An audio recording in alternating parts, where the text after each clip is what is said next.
Hello everybody and welcome back. Today's video is something that's kind of come about as a result of me responding to all your messages and realizing that a lot of you want help with setting up your kit, and I completely understand that. There's a lot to understand, and obviously you want to, you want an opinion, especially when you're just starting off. You don't want to just look up something on Google and just buy whatever's there. You don't know if you're doing the right thing, the wrong thing. This video is going to kind of streamline that for you. There is a thing and I completely understand it, for beginners you don't want to spend a lot of money. You basically want to get the most bang for your buck, and that's effectively what this video is. But I think I'd even go a step further and kind of streamline fishing in terms of efficiency for you. So for example, I put €1 into my rod. It's worth, much more than €1 into my line, for example. So I'm basically going to explain, in terms of efficiency, what's the best way to spend your money when it comes to fishing. I don't think anybody is basically starting off with a blank checkbook of 4,000 or 5,000 quid and is then working their way backwards from a Shimano Stella. I'm not saying that. I think people in general want to spend as little as possible, get as much bang for their buck, and want, an honest piece of advice that isn't tied to any sponsorship or marketing. And that's what I'm trying to provide here. So I'm going to now in the next section explain and start off. The first thing I'm going to start off is with your rods, and here that comes right now. Hello all, in the editing phase right now of this video, I've just realized I didn't do a TLDR, so aka a too long didn't read, okay? So I'm going to put everything up on the screen now, okay? This is the descending order of the stuff that you need to buy from. So many fishing channels make a 25-30 minute video about something they could probably say in 1 minute. Okay, I'm really not here to make you click through every single little bit to understand what's going on. I don't think that's useful for me. I don't think that's useful for you. I don't think it saves you time. I don't think it's interesting for you. Those of you that want to learn why I think the way I think, you can watch the rest of the video. If you're looking to click on this to get some information, go out fishing, get on the water, here it is now. That's the main goal of this channel: get you out in the water, get you fishing, get you having a good day, putting you onto some fish hopefully. Here you are, and enjoy watching the rest of the video. Thank you very much for watching. Cue the lovely music. We're talking about the rods. Your rod is your most important piece of kit when you're out fishing, by far, bar none. I think there's a few misconceptions about this, and that is, when you buy a newer, fancier reel, you seem to cast a lot smoother, and therefore you cast farther. Yes, it's true, but you have to think of it. I always think of it in game terms, okay? Just like when you're playing a computer game, you get multipliers on stuff. Your rod is the largest multiplier for your casting and your lure control and everything else.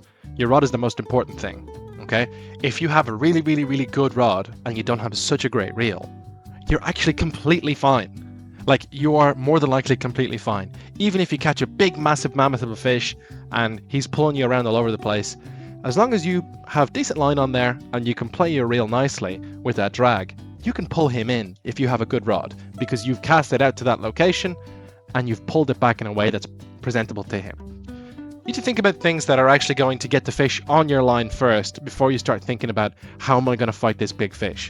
And that's what the rod is. The rod is basically helping you put your lure out there, present it in the way that you want to present it, and sure, it helps you to fight the fish, but the reel is actually doing the thing. Is doing the thing. It's actually fighting the fish for you because of the drag.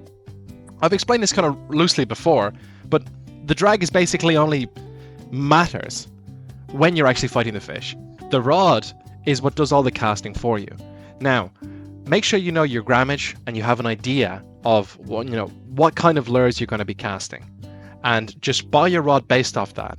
I've tried a few experiments where I've basically bought lighter to try get more sensitivity and whatever. It's never really truly worked out for me. So I suggest sticking to the 15 to 50. Okay, the music is now finishing up, so it'll go a little bit a cappella here. But remember, your rod is your most important bit of kit. If you're going to put money into anything in fishing, put it in your rod first. Cue even more lovely music. The point that I'm trying to get at now is I'm going to address two things in one, because I think they're just as important as each other. And I don't think they have to cost an arm and a leg either, okay? But one's even cheaper than the other, and it's very, very important. Leaders, for second of all. Make sure you have a good quality leader line. I've said loads and loads of times, and do you know what, actually, this is an opinionated channel. Monofilament is the way to go. I don't see any other reason to use anything else. Fluorocarbon runs away at each other. If it rubs off rocks, it's much less abrasion resistant than mono is, despite all the manufacturing and all the complete marketing that's going on at the moment. Fluoro just isn't quite as good as monofilament, okay? It doesn't have to be expensive. I've said this before. Daiwa Sensor monofilament in brown. You are living the dream on this, okay? There are other monofilament lines that you can buy that are cheap and that you don't need to spend an arm and a leg for. You don't have to buy the specific leader line as long as it says leader on it. You don't need to do that, okay? It's not necessary. It's just normal monoline, even in those things. It doesn't make it any better for leaders or worse, okay? The other thing I want to touch on, something I'm crazy about on this channel, but something I'll admit that I've overspent on before in my past, is lures, okay? You can get yourself set up with some pretty nice lures to begin with and not spend an arm and a leg. If you go back to my beginner lure video, which I'll link now on the screen, it'll be up in the top right in a little thingy, is, remember, soft plastics, great way to start. Get a metal and get a plug if you can afford it. That's not going to set you back, you know, a million years. That's not going to be too difficult for you to obtain. If you get these three things down and in this order, then I think you're basically on the road to fulfilling a really, really good and effective fishing kit, which is hopefully what the point of this video is. If you're still sticking along, if you're still listening, if you still enjoy what I have to say, because I really do put a lot of time and effort into these, please give this video a like, or subscribe if you like, you know, the calming, lovely music and what you have in the background here. Anyways, moving on now to the next point, and I will see you there now.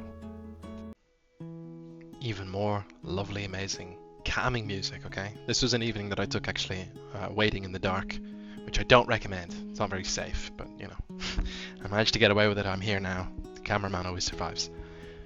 The last bit, as you could probably guess, is the reel, okay? When I first started off, I made this mistake, so I'm really, really advising you to not make this one.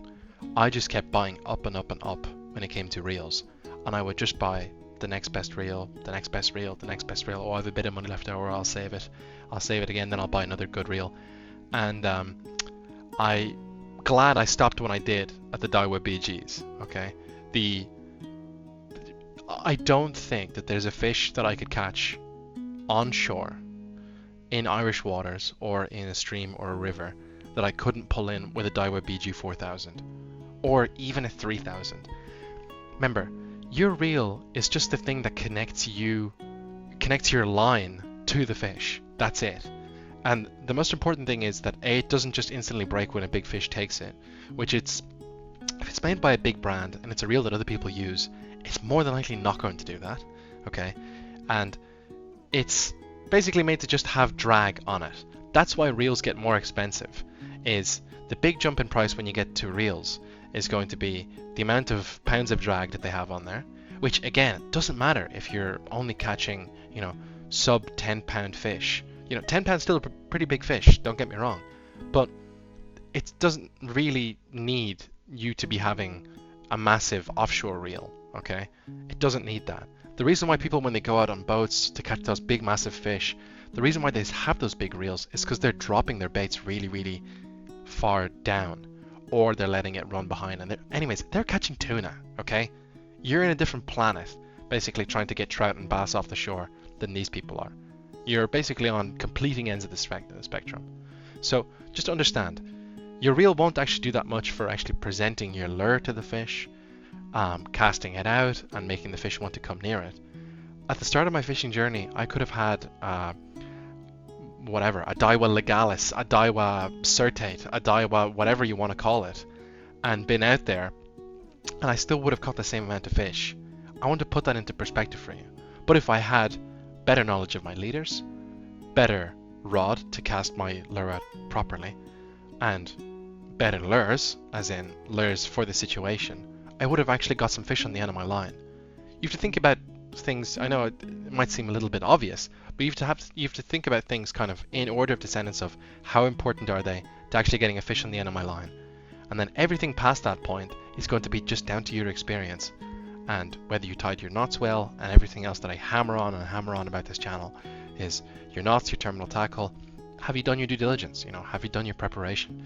If you haven't, well, you're going to face this thing.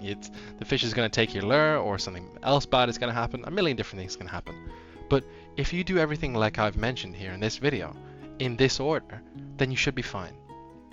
On to this last bit now that I want to talk about straight away while we still have some time, is if you are looking to basically spend more money on other stuff, like waders, like I did. I have a very expensive set of waders, and they were the Savage Gear ones, actually, just so you can understand. I'm going to put the price up on the screen, okay? This is kind of where you start wishing, you're like, oh, hold on, I wish I hadn't like overspent and had like maybe a lure box that's, €500 worth of lures. I wish I hadn't done that, because now it would have been useful to actually have the money for this, instead of having to pull more money out of nowhere. The point I'm trying to get at is, if you ever want to elevate your fishing, look at other stuff and maybe go back to this guide and do things in this order, instead of looking at it, oh, I need to upgrade, better lures, better whatever. If you do everything in this order, you are basically sorted for fishing for the rest of your life. I hope you've enjoyed watching my video. I hope I've managed to teach you something. I hope I've managed to kind of simplify fishing for you, because I understand it can be very complex. And I try to make it as simple as possible, but sometimes it is actually complex. But with the goal of this channel, I try to make it as easy and as simple to understand as possible. Thank you all for watching, and I'll see you on the next one. Goodbye and God bless.